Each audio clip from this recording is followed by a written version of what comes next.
Magandang araw mga kaibigan. Pag-usapan natin itong post ng Abante na isinare ni Sas Rogando sa source. Sabi ni Sas, baka po kasi iba ang nabubusog. Bakit iba ang nabubusog? Kasi ang post ng Abante, Malacanang nagtataka kung bakit marami pang nakakaranas ng gutom.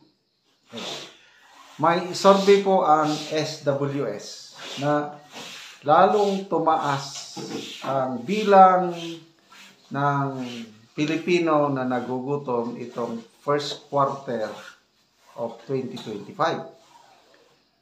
Ito na po ang pinakamataas na antas ng hunger rate mula nung nagka-COVID.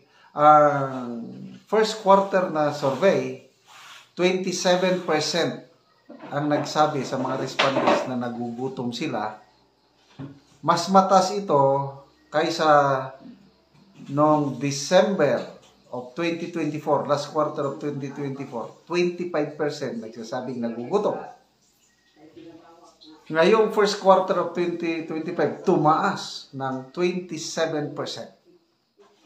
Ito na ang pinakamataas na hunger rate mula nung pandemic. Nung kasagsagan ng pandemic, ang hunger rate, ay mga respondents is 30% ang nagsabing nakakaranas ng involuntary hunger. Yung wala silang magawa, kundi hindi talaga kumain dahil walang makain eh. So, ang Malacanang nagtataka. Bakit despite daw sa lahat ng ginagawa, despite daw lahat ng ayuda, marami pa rin nagugutom. Matandaan ko ulit yung speech ng Pangulo. I think this was last year. Sabi niya, ang legacy, paano siya, how he will be remembered as a president. Ang sagot niya, walang Pilipinong magugutom. Wow, ang galing. Actually, ito, nung bagong upo siya, kapapanalo pa lang, mabango pa siya noon. Tinanong daw siya ng media, Mr. President, how would you like to be remembered? Hindi daw siya nakasagot kagad, but later on na pa niya, walang gutom. Walang Pilipinong magugutom. Yan ang legacy na gusto niyang iwanan. Kaya, ang mga DSWD, lalo na ngayon, meron silang zero hunger by 2028. Wow, galing. Zero hunger by 2028. Kaya lang, paano ka ngayon magkakaroon ng zero hunger habang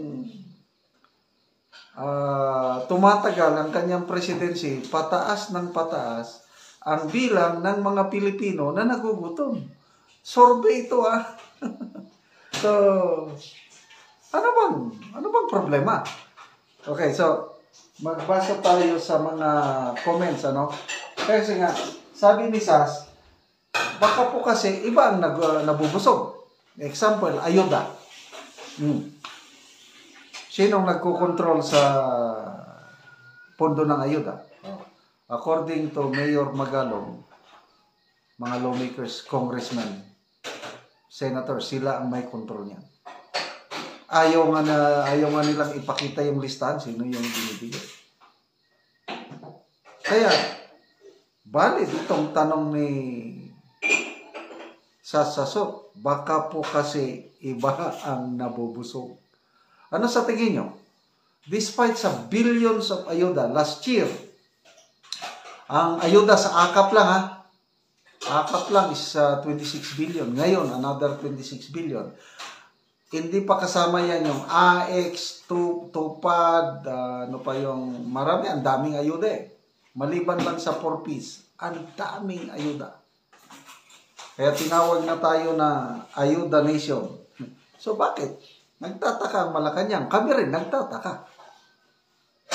Sabi ni merong post ni Jason sabi niya, you were still surprised. Tungkol pa rin sa bakit nagtataka ang Malacanang, bakit marami pa rin gutom. Sabi ni Mr. Jason you were still surprised? Do you have a job given? Or a livelihood that is the income of the Filipino? Nagtataka pa ba kayo? Anong trabaho na ibigay? Ayuda ang ibinigay. Okay, magbasa tayo sa mga comments dito sa post niya.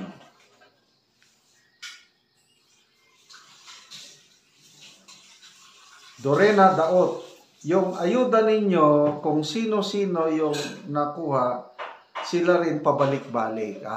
Ito yung ito yung punto ni Mayor Magalong. Nasabi niya, bakit ayaw i-release ng mga kongresista yung listahan nila ng ayuda beneficiaries? Kasi sabi ni Mayor Magalong, baka doble-doble. Para maiwasan yung doble-doble, dapat i-release nila para mai-reconcile sa record ng LGU para mas maraming mabigyan. Ito, pabalik-balik. Di pareha dati kay PRRD, lahat nakakakuha. Correct. Noong pandemic, although nadidelay, kailang lahat nakakakuha. Kaya maraming happy. Maraming nagpapasalamat kay PRRD yung kapanahunan niya na despite yung crisis yun, kailang nakasurvive tayo dahil sa magandang pamamalakad ni PRRD nung So ngayon, ang taas na, 27% ang nagugutom. Wala namang pandemic. Billions pa ang ayuda. Bakit nagkakaroon pa ng gutom? Okay, so ngayon, pinipili lang talaga nila. Yung kamag-anak nila o yung malapit sa leader, yun, may kakilala ko lahat. Nakalista siya, tapos pagkatapos 3 months, balik na naman. Yo, grabe. Ayen Tolentino, such an aptitude. While food in Malacanang, everybody is catered. Lobster and steak using taxpayers' money. We struggle to put food on the table, afford very basic needs, and roof over our heads. Ananel Met, sabi niya, nabusog ang mga, drawing? Drawing ng parambuaya. Hindi ko masyadong makita. Diluna Marien, sabi niya, kayong mga taga Malacanang na may pasoyri pa, nakakavyar, shalom, shalom. Kate Jabines, wow, really? They forgot that Filipinos now are addicted to online gambling, celebrities indoors. Anyway, tanong din namin yan. Bakit ang daming gutom na billions ang binibigay? So, Malacanang lang makasasagot nito. Okay. Salamat.